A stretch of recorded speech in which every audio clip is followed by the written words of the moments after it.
Hello and welcome to the 2025 ARWS Rivière Noire Grand Prix. Once again from the Sanair Superspeedway. On pole for the second time in 2 days, it's our championship leader, Edvard Holm, who after his fastest lap in yesterday's race did indeed wind up extending his championship lead now to 28 points from the man who starts right next to him, Phillippe Nicolas.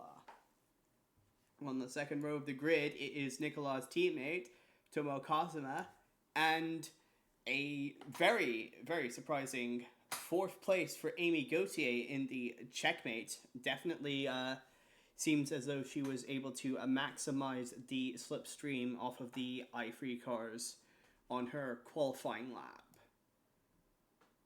On row 3, it is Emma Kickert in the second Simpson and Anu Vozu in the Scorpio. After a double podium, Kane Redgrave was still quite frustrated with both of his drivers' performances, and I'm not certain that both of them will be able to see the end of the season after losing that race to the relatively underpowered Jones of Katie May, but we'll see how things go for Scorpio in this race. Vosu starting 6th, just ahead of Yaël de Bock and Ben Fleet, who has made a much better qualifying run today. In fact, starting ahead of his teammate. It's Marco Jantscher on row 5, starting 9th. Next to him, it's Martin McFry.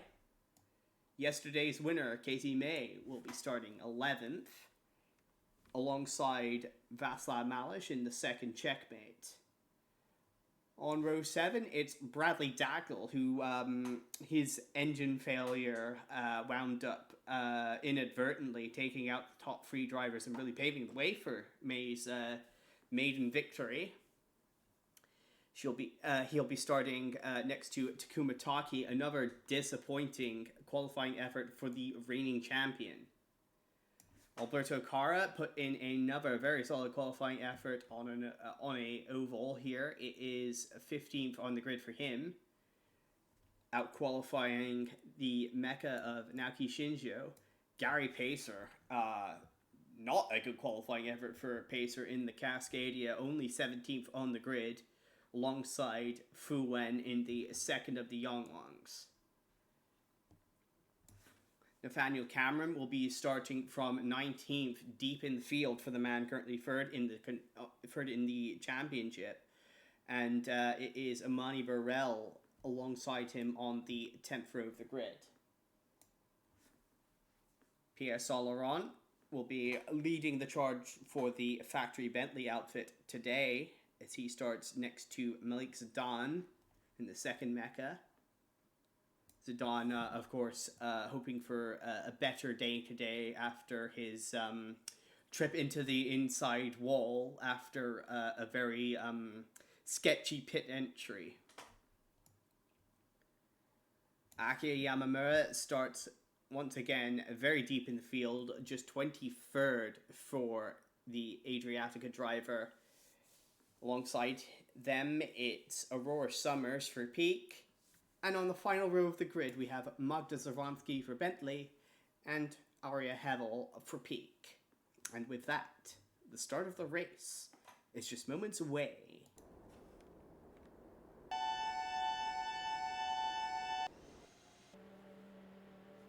Once again, it is engines fired here at Sanair, waiting for the drop of the green flag to signify the start of the Rivière Noire Grand Prix. And it's go! Looks like a good jump for Nicolas on the inside, and he's going to take the lead into turn 1. Great start for the Frenchman. Holm winds up in second from Kazuma. Vozu, good start for her. Kickert, Fleet, Gauthier down to 7th. It's McFry, De Bock, and Jantscher rounding out the top 10. Katie May hanging on to 12th place at least, as we look a bit further back in the pack. Pacer hasn't made any progress off that initial getaway, and both of the peaks here battling for not last. but it is Nicolas leading from Holm. Ooh, Holm there making a big dive up the inside into turn 3. Let's take a quick look at that replay. Ooh, yeah, Nicolas chopping right across the nose of Holm. He got a whole heap of understeer, and that's going to leave him vulnerable to an attack from Tomokazuma. Holm able to hang on to that position, but this is allowing Nicolas really to get away with the lead. We got 2 cars in the back very far off. That was a horrible start for the 2 peaks. Yes, they are very much stuck battling each other for not last summers, trying to find a way around their teammates. As Holm has just put in the quickest lap of the race here very early in this race, trying to chase Nicolas back down. As we have a little bit of a queue forming up behind Tomokazuma. Of course, we are expecting a very similar pit strategy, as that is Yauncher making the move on Gauthier. So Gauthier going backwards a little bit earlier in this race. Down to 10th place now is the checkmate driver. But yeah, we are expecting a similar pit strategy to what we saw yesterday with the preferred strategy. Is Daniel here taking a look up the inside of Gauthier. She does not yield the position there. And we've got one of the Adriaticas into the pits. It's Aki Yamamura, a loose wheel on the Adriatica. So on lap 6, that wheel has come loose, so that must not have been fastened properly at the race start. Once again, Adriatica really, really struggling to get a consistent bunch of results going in. So I think Pacers just passed Shinjo for 16th, and Holm here looks like he's caught right back up to our race leader, Phillippe Nicolas. Question is, can Holm do anything about? Oh my goodness! Well, he can. Nicolas! That's an early retirement. That is a transmission failure for Phillippe Nicolas. And he brings it into the pit, so he should be able to get that fixed. But that is definitely not what the second place man in the championship would be wanting to be doing. He's handing over the race lead to his main title rival. Holiday Racing Team running out of a new transmission. That is thankfully now with the modern cars a very swappable part compared to the old days where that would have easily taken a few hours. Nicolas returning to the track here just ahead of Sanair, so holding up the second checkmate there. Meanwhile, it does seem like his teammate Tomokazuma is backing up the field a little bit and allowing Edvard Holm to get away with the lead here. Lead for Holm now 2 seconds after... Ooh, she got way wide there coming out of free. That's opening the door for Bozu, but Bozu not able to capitalize on that.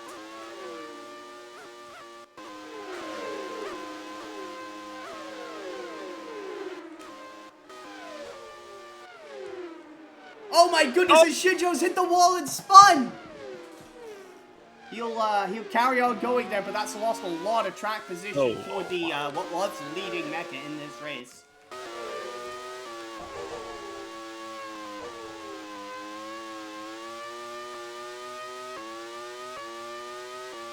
We'll see, this is Shinjo entering turn number 1. Oh, that's unfortunate. Got understeer in the slipstream of Nicolas' car, and not much you can do at that point. Should be thankful he didn't hit the barrier. Yeah, definitely didn't hit it hard enough to really damage the car. Just lost a lot of track position there. He is now down in 22nd, just ahead of the Peaks and, of course, Nicolas and Yamamura, who had already had their technical issues. Holm is now working his way through the lap traffic, and Cameron's into the pits with an electrical issue on the Jones. So after a trouble-free run to open the season for Nathaniel Cameron in these opening 10 races, he is now enduring back-to-back technical issues. Fortunately, they should be able to reset the electrics on this car and get him back out there. That's going to cost him, as you might imagine, quite a bit of quite a bit of track position. That is McFry forcing his way to the inside of his teammate for 5th place.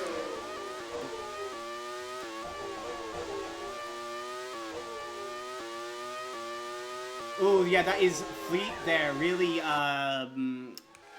that was really quite unsportsmanlike by Aki Yamamura there, getting in the way of Ben Fleet and allowing Fleet's teammate to take position. Fleet tries to take it back off of McFry, but McFry says no. As Holm is here now trying to find a way around Cameron, now down in 25th place. Very interesting corner entry there by Holm, but he came out the other side of that corner.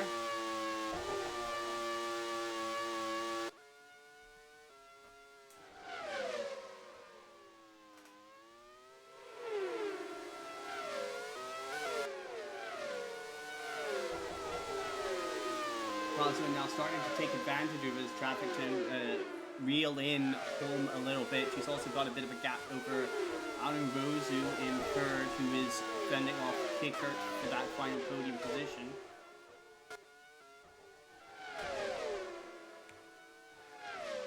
Gauthier, meanwhile, hanging on to 9th so far from the likes of Dagnall and Taki. As I say that, Dagnall here looks like he's gotten right past Gauthier, taking 9th place. That's what we call the announcer's curse. Yeah, absolutely. But she's still running pretty well so far in the top 10. Although I think Checkmate would have been hoping for a little better for her early in this race, because Malish, who started about 12th, I think, was only 3 cars behind her on the racetrack.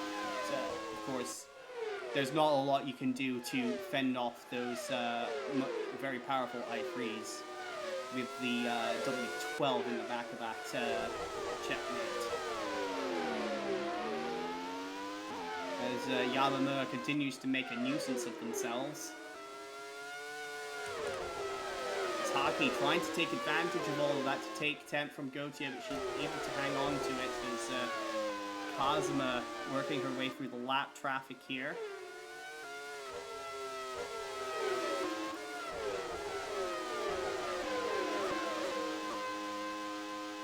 Gary Pacer really has not made any progress really since the start of this race. He will be glad to leave this track behind him, I can tell you that much. Certainly, it's been a very dismal stand on home soil for Pacer and Cascadia. That is a very common thing in motorsport. Some people just hype themselves up too much when it comes to racing at their home circuit, in front of people they know, they love. They just overthink it and then demand too much, and that results in a drop in pace that is noticeable. Speaking of drops in pace that are noticeable, Yamamura is really just getting in the way here. As, well, after we say all that about Pacer, he's just made up a couple of places now and is up into 13th, passing Burrell and Malish.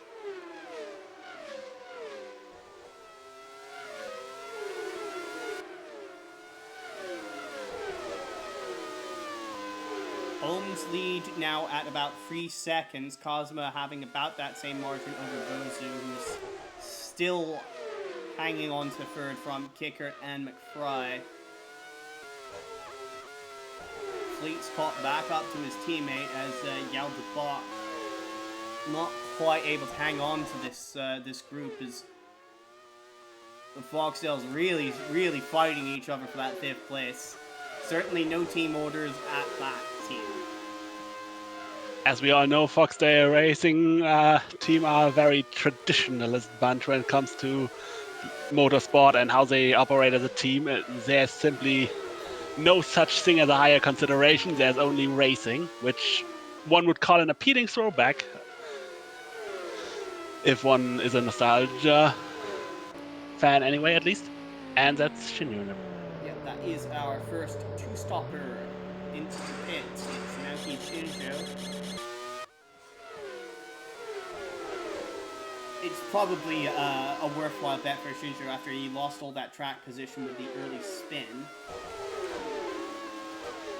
Yamamura still getting in the way. I think they're going to be in the way for most of this race. Katie May. So yesterday's race winner opting for a different strategy in this one, it would seem, than the one that delivered her victory. An interesting strategy call there by Jones.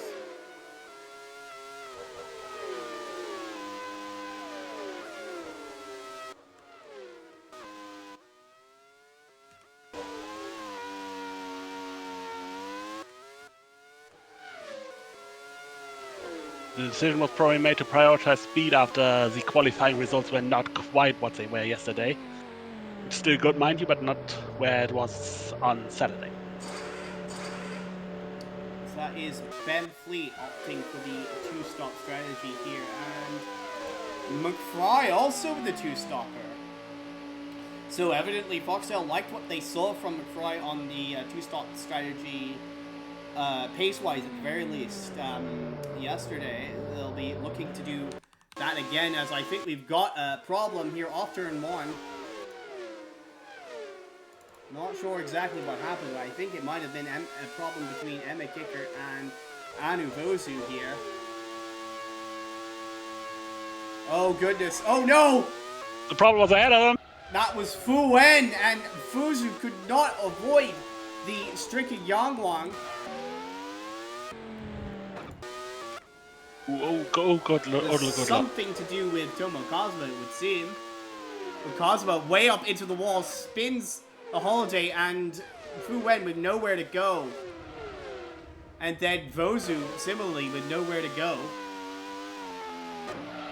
Oh, Kazama hits a barrier, and then ricocheted back into Fu Wen, who had obviously no chance, and was then hit by someone who also had no chance. So yeah, that would be Vozu, who's also out of this race. Oh no, that's Shinjo. Oh, this is turning into a domino effect. Oh, this is bad.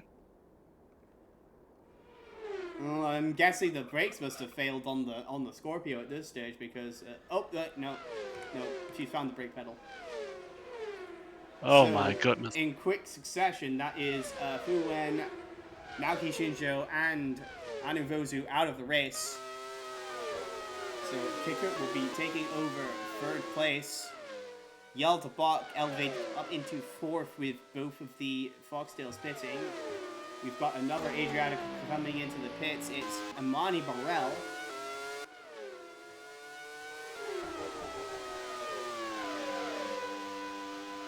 And we've got the Euromotors in 5th and 6th, so they'll be hoping to hang on to that at the very least. After a few issues in finishing races recently.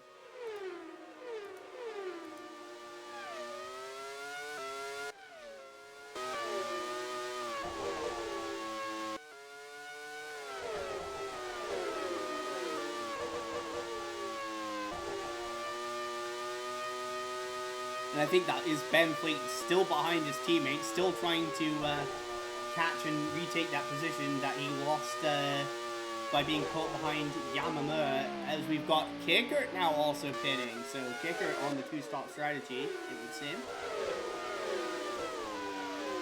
That is interesting because she was getting pressure by De Bock, so... Oh my goodness! Oh.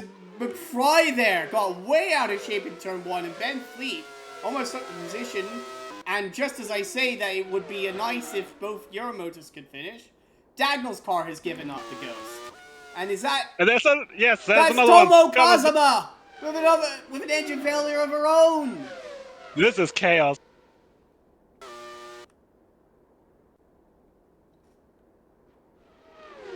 and she decides, I don't like that rear wing on the back of Bradley Dagnall's car. I would very much like it if it wasn't there. Figuring to give some more collectibles to the fans in the nearby stands. Certainly seems to be the case. So Holm now has a lead of 9.5 seconds over Yaël de Bock. Holm would definitely, oh my goodness, and Fleet has spun! Ben Fleet has spun in turn 3! What happened there? I suspect I might know. Oh, wait, no, that was Fleet. Fleet just lost it all by himself. I thought there might have been contact with the Adriatica there. That was also what I thought, but it's not even like he had particularly dirty air, so this is unexplainable, at least without accusing him of driver failure. Ooh, that's not ideal for Fleet. Can he get it turned around in this gap? Yeah, thankfully that should be enough. Emphasis on should. Okay, that was a pretty good spin turn. Good job there, Ben. Got Cara a bit out of sorts, but honestly, that if Cara's spotter was paying attention, that is nothing to be alarmed over. Yeah, that is, I mean, I've seen far worse spin turns from ARWS drivers, so that's, that was some good work there by Fleet, even though he has lost quite a bit of track position as a result. Also, as a result of this, Phillippe Nicolas has moved back up into the top 12 in this race. It's not looking like it's going to be a brilliant points day for the Frenchman, but if Holm does hang on to the race lead and potential maximum points as he's currently on track to do, he could at least be looking at some damage limitation here.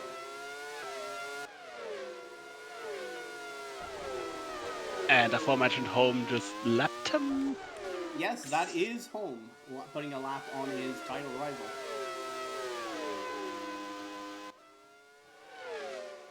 Another lap, one would think. 2 laps, yes. Not that it makes much of a difference. It does put another car between himself and Yaël de Bock. Ooh, contact there between Fleet and Nathaniel Cameron. What happened there between the two Brits?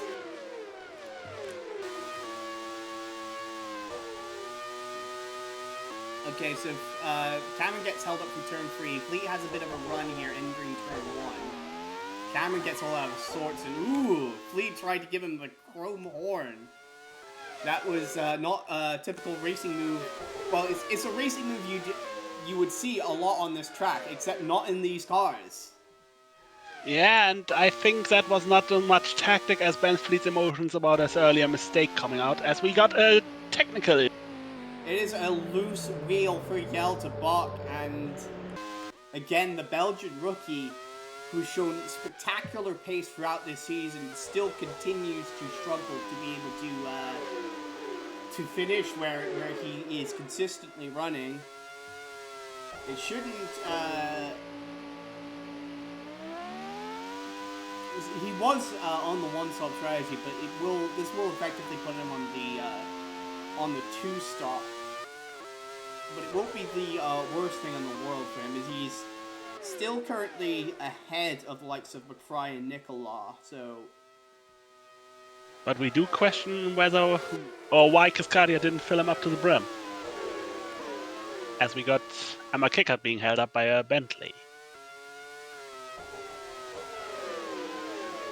Being held up quite badly indeed. And she finally forces her way to the inside in turn 3. Gary Pacer, meanwhile, in the upper Cascadia, has been quietly plugging away, and through pit strategy and reliability, he's up to 5th place. Closing in, it seems, on Takuma Taki for 4th. And speaking of, well, I mean, just ahead of Taki is Gauthier in 3rd, who's She was running in for a good portion of yesterday's race, and unfortunately, some late race technical issues dropped her to wound up being fourth, but she'll be hoping to at least hang on to the podium this time.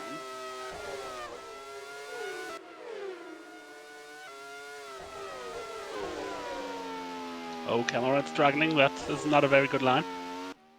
Yeah, he's really struggling for handling. There must be some sort of... I wonder if the contact with Phillippe might have damaged the diffuser and really put the aero balance of the car off. And that's why Cameron's really struggling for corner grip here. It makes sense, given as he's also not really in the straight line you would have trying to get as much slipstream as possible. It seems like the airflow is indeed compromised. Fry is forcing his way back through the field here. He's just taking 10th from Solomon. You can see him there attacking the Don for 9.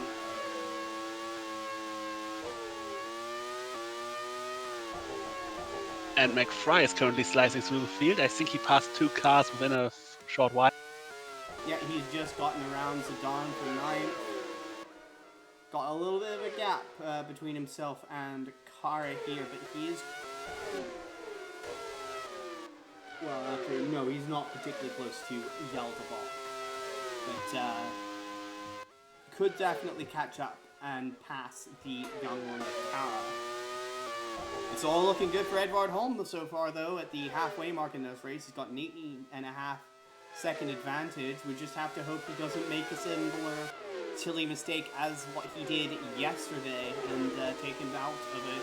Oh my goodness. In trouble. Oh, a puncture. I think McFly might have been pushing a bit too hard. He's picked up a puncture somewhere along the way. I don't think he's going to be able to get that car back to the pits and get that tire replaced. He's trying his best. But honestly, crossing into the pit lane will be the biggest challenge if he can make it that far, but no can do. That is not going to happen, and McFly is out. As this Holm had a puncture too. We didn't even see that. Yeah, Holm with a puncture on, so there must be some debris out there here at Sanair. They are not reaching for the Furyk. Why are they not reaching for the Furyk? What is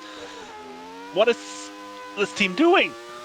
I don't know, but it's handed the race lead. Oh my goodness, and Yaël de Bock! That must have been was that an accident? Oh, that looks dangerous to traffic. Oh, that is a mess of cars right ahead of Yaël de Bock.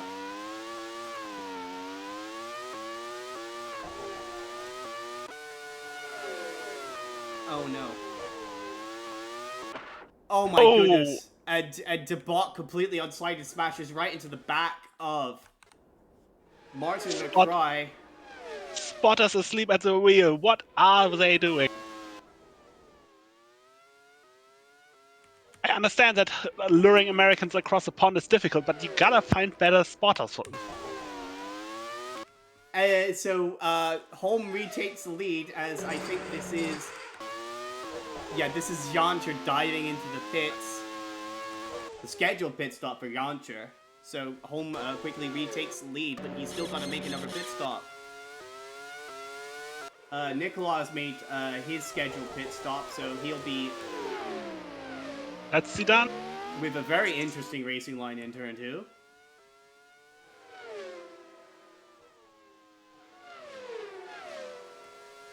And that may have cost Nicolas a position, even. Somebody's in the pits. That is Malish in the checkmate.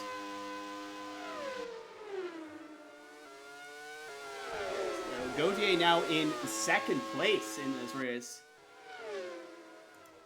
Still hanging on to that position ahead of Takuma Taki. I think Kane Redgrave must be absolutely furious to see his cars just not able to do anything about the W12s.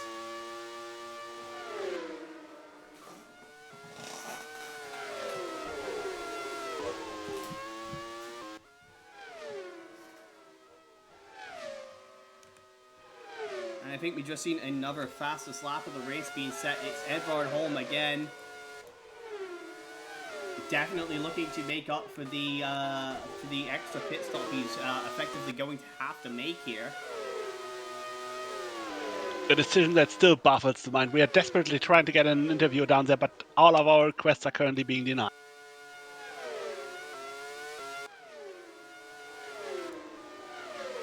Pacer and Kickert battling for 4th place here. Both of these cars still need to make one more pit stop, but Kickert has already pitted, so she does have the tire advantage presently.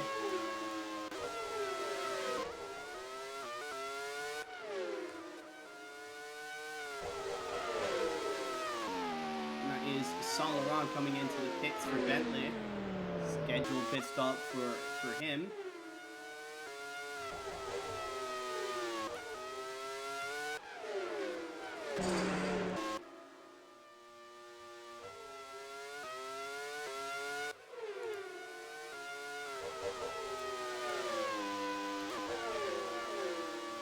This is in fact Nicolas trying to find his way back around Servansky after making his scheduled pit stop. We've got Pacer in the sole remaining Cascadia in this race. And that is Nicolas indeed making the move stick on Servansky. So Nicolas through to 11th place now.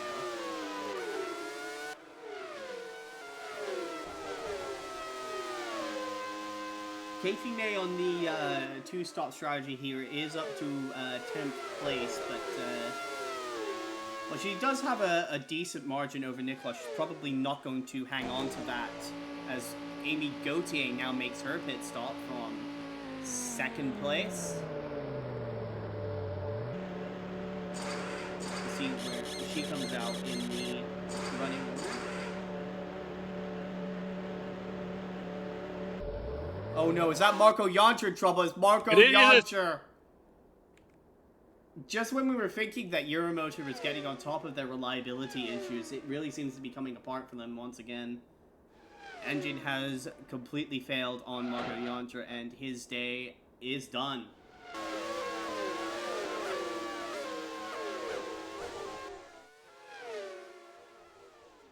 Oh my goodness! Kevin Kicker has crashed! What happened there?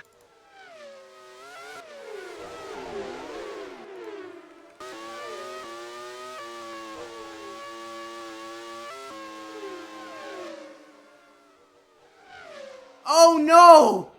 She slowed down to gun! She slowed down to let the Bentley go into the pit lane, and it all happened from there.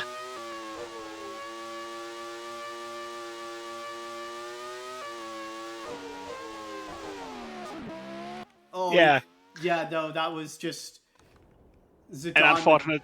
No real, not really looking ahead to see what was happening ahead of him in the track. Taki is pitting, Holm is pitting, and also in the pits it's Servansky causing this entire mess, involuntarily, obviously, involuntarily. Alberto Cara now up into 2nd place, but he's still got to make a pit stop here. Cara is really handling these short ovals well. I wonder whether IndyCar teams are looking at this right now and making plans for 2026. Holm will rejoin to the race lead, but Cara not too far behind. Good drive so far by Cara in the Yangwang. Aimée Gauthier still hangs on to track position ahead of Takuma Taki. I'm absolutely astounded that Scorpio just has absolutely nothing for W12s around this racetrack. Of course, with the short straights, it's very difficult for the power advantage to really show itself, but you would think the reigning world champion, who's won previously on this track, would be able to catch and pass the W12, but he just doesn't seem to have it on this. Perhaps the aerodynamic nature of the HOMR AR.25 causes the setup to be changed in such a way that it needs to have a certain level of cornering ability to maintain a straight line throughout the entire oval, which in turn causes suffering on the main straight, which would explain why they can't power past the W12s, even by Sanair standard.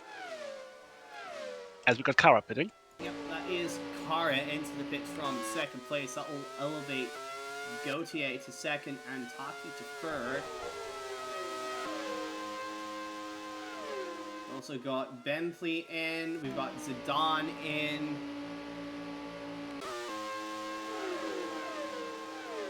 So Pacer now up into fourth. May is now fifth, but she's got to make another pit stop. Nicolas cycled back up to currently sixth, but he should be able to gain another place once May pits. And it looks like, assuming everything still holds together, Holm still has a good chance of winning this race, even with the unplanned two-stop strategy.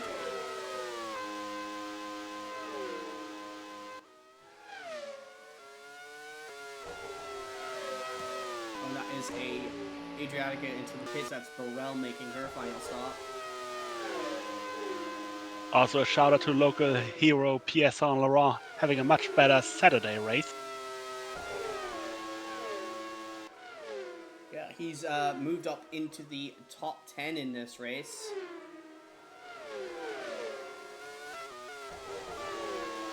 And he doesn't need to make another pit stop, so he's looking good here for a decent finish. He needs more of those if he wants to stay on the grid for next season. Taki once again failing to find a way past the checkmate of Gauthier. Yamamura is in the pits. Sanair trying to unwrap himself from PT May. Of course, he does have Vassal and Malish behind him to worry about, so that wasn't a needless move there by Sanair. In fact, May now pits, so Valorant has no opportunity to get anything between himself and Malish for a little bit here.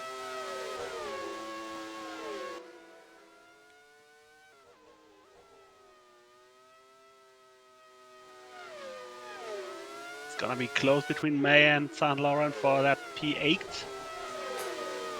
That is May just getting out of the pits now. And in fact, that is Malish and Salomon getting out ahead of Katie May. So May now down into 10th place, but she's got fresher tires to work with to potentially catch and pass 2 cars ahead of her.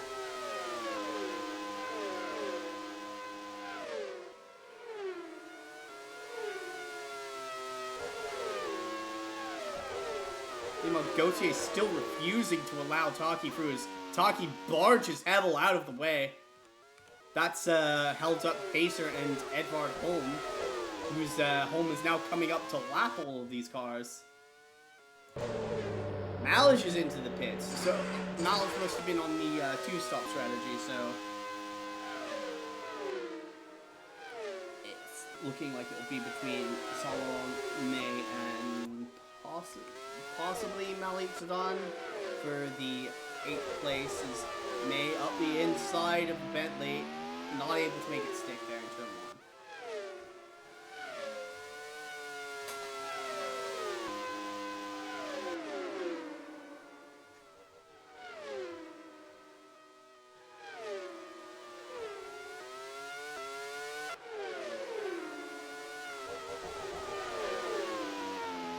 Another attempt, another failure. Patience will now be the name of the game for May.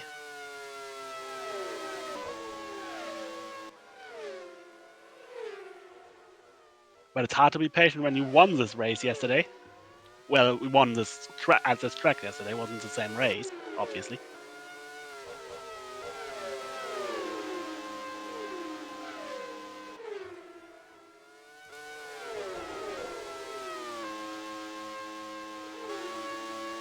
Holm, meanwhile, is closing in on lapping Taki and Gauthier. That's our 2nd and 3rd place cars, so even with the unscheduled extra pit stop, Holm has a very commanding advantage in this race. He just has to avoid hitting the wall.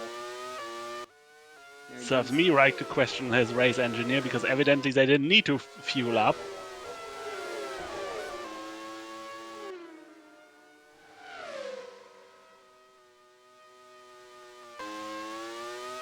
Very close to Sanair coming out of turn 3, but I don't think she's got enough of a run down the straight. She does, and she very forcefully takes that position. Good move there by May. She's got a bit of... Next car up ahead of her, though, is Ben Fleet. I'm not sure she's going to catch Fleet before the end of the race, if she's even capable of doing so.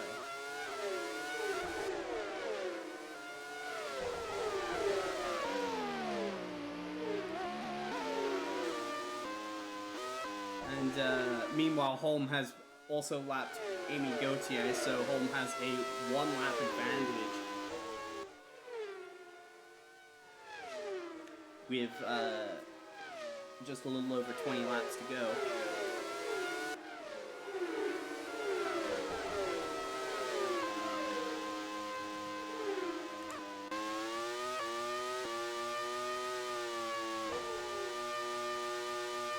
Lots of lap traffic, so maybe a chance. Emphasis on May.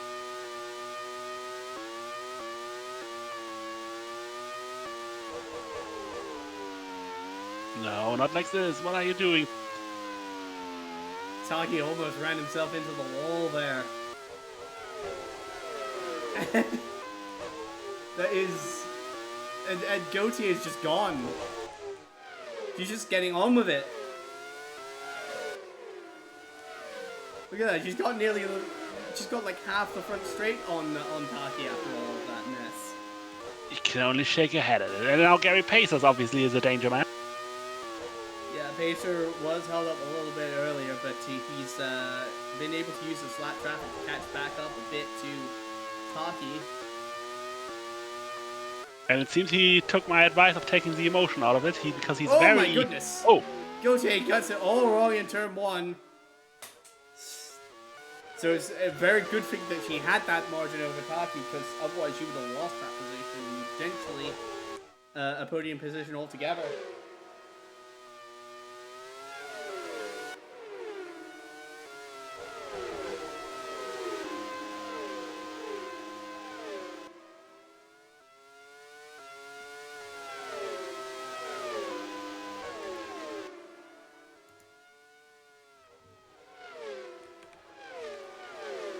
We also have a battle here just ahead of them for 12th between Servansky and Borel.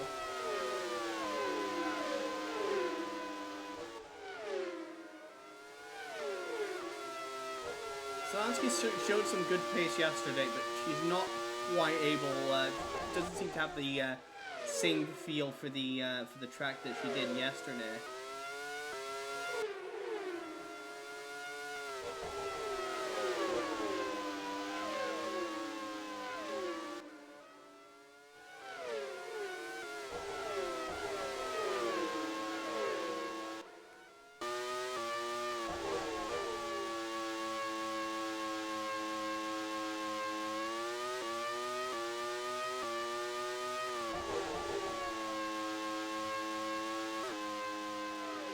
Of course, that battle has now been broken up as Gauthier and Taki lap these cars. And Gauthier again showing a lot better skill at getting through the lap traffic than Taki has been.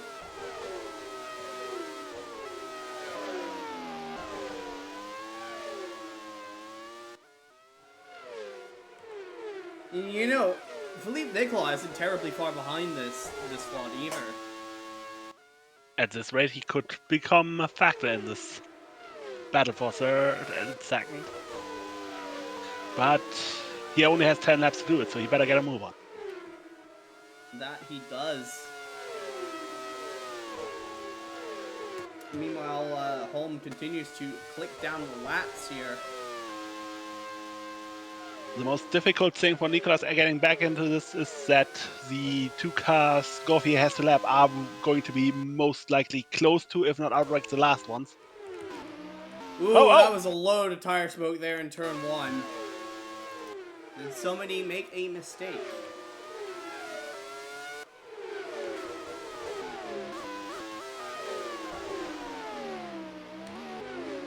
Oh, it was Burrell. Burrell locked up her tires. Trying to make the move here on Servansky. Ooh. Yeah, lost a bit of grip on the inside, and that just made everything a mess. That's definitely cost her some time in her battle against Servansky. Ben Fleet is really hassling Gary Pacer. That is not what Gary Pacer wants to be seeing. He only has one car between himself and Takuma Taki.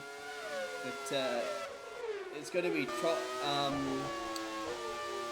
it's going to be a lot harder to catch the Scorpio if he has to keep watching his mirrors for Ben Fleet poking his nose there in turn 3.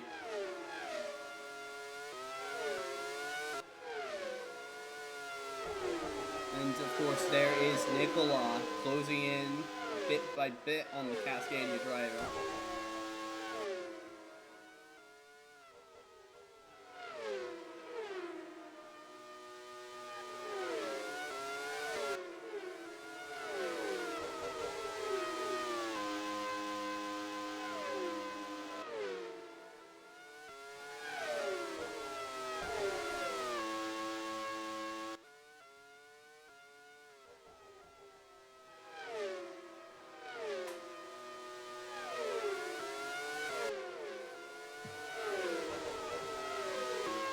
Once again, Taki's caught up to Gauthier. Just a handful of laps to go. There goes Gauthier lapping her teammate. Who obviously makes himself not as helpful to Taki. Yeah, that's more laps that Taki's going to have to waste getting around the teammate of Aimée Gauthier here. In fact, And if you see, Taki doesn't even get slipstream on the other checkmate, so you can really see the Scorpio chassis is not doing well on straight line speed here.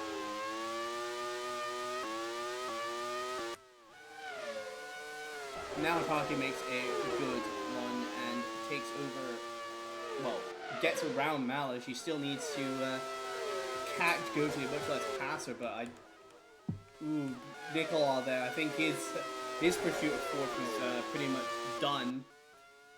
Had a bit of a poor run through turn 1 there, sorry.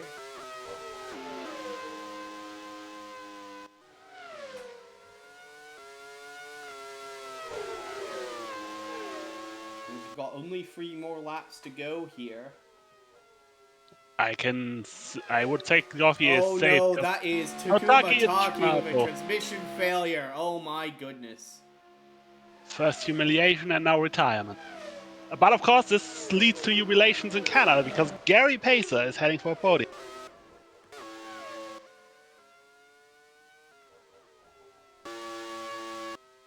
And jubilation as well for checkmate because there's nothing really between Gauthier and a second place finish here. But I think the greatest jubilations are yet to come for Simpson, as Edvard Holm starts the final lap of the race, and after very embarrassingly taking himself out of what looked like a very comfortable, very strong race yesterday, Holm puts things right, and he will win the Rivière Noire Grand Prix.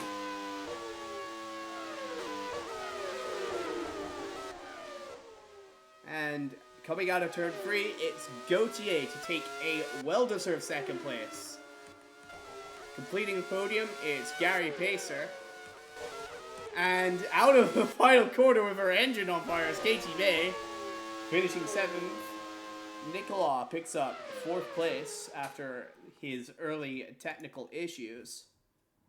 Alberto Cara with a strong 5th place finish. Ben Fleet wound up 6th.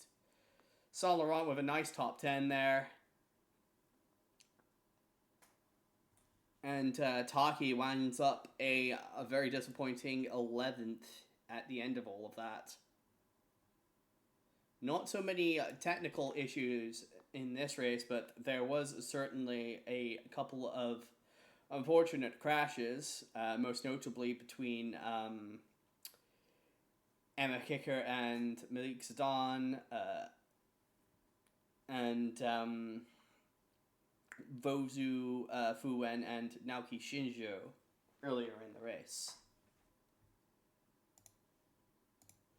Fastest lap once again goes the way of Edvard Holm, so maximum points for Holm in this race. Emma Kickert once again makes it a 1-2 for Simpson in the fastest lap charts, and Yaël de Bock with the third quickest lap, so 1 extra point to the Belgian there. Malish up in 6th on the fastest lap chart, so Checkmate definitely showing some good pace around Sanair today. Well, and yesterday.